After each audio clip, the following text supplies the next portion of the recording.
Hi friends, welcome to Josika kitchen.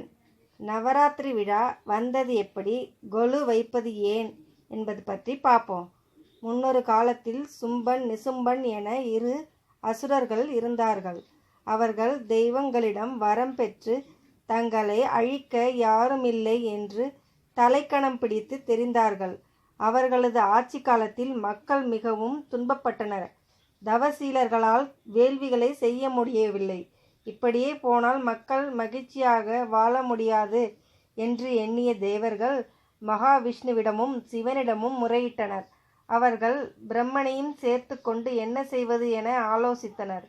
ஆண்கள் யாராலும் அந்த இரு அசுரர்களையும் வெல்ல முடியாது என்பது வரம். அதனால் தேவர்களும் மூவர்களும் அன்னை ஆதிசக்தியை நோக்கி பிரார்த்தித்தனர். மக்களின் துன்பம் கண்டு அவளும் மங்கையின் வடிவம் கொண்டு பூமிக்கு வந்தாள். பிரம்மா, விஷ்ணு, சிவன் என மூவரும் தங்களுடைய சக்திகளை எல்லாவற்றையும் ஒன்று திரட்டி அன்னைக்கு அளித்துவிட்டு சிலை ஆனார்கள். அதேபோல இந்திரனும் அஷ்டதிக்கு பாலர்களும் தங்களுடைய ஆயுதங்களை எல்லாம் அழித்துவிட்டு சிலையாக நின்றார்கள். அப்படியே அவர்கள் நின்றதால் தான் அதை குறிக்கும் வகையில் பொம்மை கொலு வைக்கும் பழக்கம் வந்தது. அன்னை அந்த ஆயுதங்களை 10 கரங்களில் தாங்கி போர்க்கோலம் பூண்டு சும்ப நிசும்பர்களையும் அவர்களது படைத்தளபதிகளான மது, கைடபன், ரக்த பீஜனையும் அழித்து தர்மத்தை நிலைநாட்டினாள். ஏன் ராத்திரி கொண்டாடுறோம் என்பதை பற்றி பார்ப்போம். அந்நாட்களில் போருக்கு என்று சில சட்டத்திட்டங்கள் உண்டு. மாலை நேரம் சூரிய அஸ்தமனம் ஆன பிறகு போர் புரிய மாட்டார்கள். படைகள் தங்கள் கூடாரங்களில் ஓய்வெடுத்து கொள்ளும். அப்போது அன்னையின் படைக்கு ஊக்கம் கொடுக்கவும் மறுநாளைய போரில் உற்சாகமாக போரிடவும் வேண்டி அன்னையை குறித்து ஆடல் பாடல் போன்ற கலை நிகழ்ச்சிகள் நடைபெறும். இது 9 இரவுகள் நடந்தது. அதனாலேயே நாம் நவராத்திரியாக கொண்டாடுகிறோம். நவராத்திரி என்று யாரையெல்லாம் வழிபட வேண்டும்? நவராத்திரியின் 9 நாட்களும் முப்பெரும் தேவியரின் வழிபாடாக இருக்கிறது. முதல் 3 நாட்கள் துர்க்கையை வேண்டியும், இடை 3 நாட்கள் லட்சுமி தேவியை வேண்டியும், கடைசி 3 நாட்கள் சரஸ்வதி தேவியை போற்றியும் வழிபாடு செய்ய வேண்டும். முதல் 3 நாட்களில் துர்க்கையை மகேஸ்வரி, கௌமாரி, வராகியாகவும், இடை 3 தினங்களில் லட்சுமி தேவியை மகாலட்சுமி, வைஷ்ணவி, இந்திராணியாகவும், கடைசி 3 நாட்களில் சரஸ்வதி தேவியை சரஸ்வதி, நரசிம்கி, சாமுண்டியாகவும் முறையாக வழிபாடு செய்ய வேண்டும்.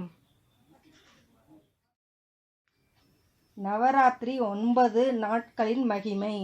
நவராத்திரி 9 நாட்களும் பராசக்தி ஒவ்வொரு தேவியின் வடிவில் 1 வயது முதல் 10 வயது கன்னிப்பெண் வடிவில் அவதாரம் செய்கிறாள். கன்னியின் வயதிற்கேற்ப ஒவ்வொரு நாளும் ஒரு கன்னியாக 9 நாள் 9 கன்னிகைகளையும் 9 சுமங்கலிகளையும் பூஜை செய்வது அளவிட முடியாத புண்ணியம் உண்டாகும்.